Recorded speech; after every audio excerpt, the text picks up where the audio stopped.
บ่จักว่าสิมีไผเป็นคือกันบ่การที่เฮามาเฮ็ดคลิปชีวิตประจำวันลงแบบนี้มีคนมักเลยดีใจว่ามีผู้หนึ่งเพิ่นคอมเมนต์ในคลิปของลิงซึ่งหลังจากที่ลิงเห็นคอมเมนต์นี้ก็ดีใจ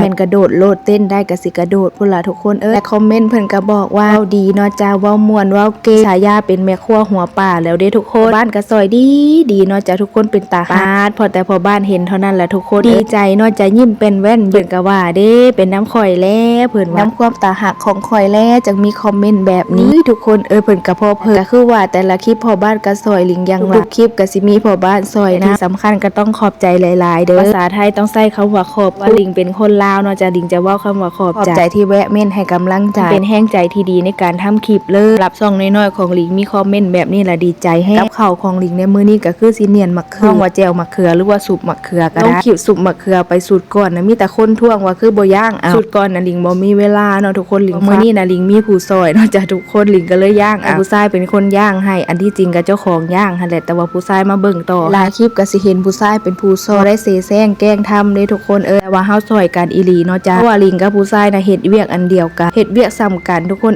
นักเบาก็เฮ็ดซ้ำกันฉะนั้นเวลาเฮ็ดกับข้าวจะบ่มีหน้าที่ไผหน้าที่มาคำว่าซอยกันเนาะทุกคนเนาะมันจังแล้วว่าก็เพื่อสิได้กินข้าวทุกคนบ่แม่นง่ายสิมัวแต่นิ่งใส่หน้าที่เจ้าหน้าที่คอยอันนี้บ่แม่นเวียกข่อยบ่แม่นหน้าที่ข่อยบ่เฮ็ดคิดว่าถ้าเป็นแบบนั้นก็คือสิเมื่อยอยู่ฝ่ายแต่ที่เห็นลิงเฮ็ดทุกคลิปนั่นก็คือเขาเฮ็ดกินบ่เป็นเด้ทุกคนถ้าเขาเฮ็ดเป็นอย่างเส้นตำนี่ลิงก็ให้เขาเฮ็ดเป็นแบบนี้เขาก็เฮ็ดบ่เป็นเนาะจะซอยจัดซอยบายเล็กๆน้อยๆก็บ่เป็นหยังลิงว่าก็ดีกว่าเขาบ่ซอยเลยจักเลี้ยงโชคดีที่ว่าเขากินง่ายอีหยังให้กินเขาก็กินได้สไตล์การกินของเฮาก็คือการกินตำมักกินเมนูบ้านๆจังแจ่วมะเขือนี่ก็มักหลายอยู่ในเฮือนนี่จะเฮ็ดตลอดเนาะทุกคนแจ่วป่นไข่แจ่วมะคงมะเขือรวมไปถึงแจ่วมักเผ็ดใส่ผักบัวซื่อๆก็แซ่บและมาฮอดตอนนี้แจ่วมะเขือของลิงก็แล้วอีหยังนั่นก็เบิ่งตามเอาโลดทุกคนเบิ่งก่อนจักหน่อยรู้สึกว่ามันจืดปลาแดกใส่จักหน่อยก็สิได้แล้วได้แต่ว่าแจ่วมะเขือมื้อนี้นะแจ่วช่วงนี้มะเขือมันก็แพงหั่นน่ะทุกคนลิงซื้อมา20 บาทก็ได้ซ้ำจี้ให้หอมๆแล้วแจ่วออกมานี่แซ่บคักนะสุเจ้าเสียดายแต่ว่ามันน้อยโพดมื้อนี้แจ่วเผ็ดๆเนาะจะกินกับข้าวเหนียวฮ้อนๆนี่เข้ากันแซ่บคักเนาะจ้ะทุกคนมาเด้อกินข้าวนํกันเด้อ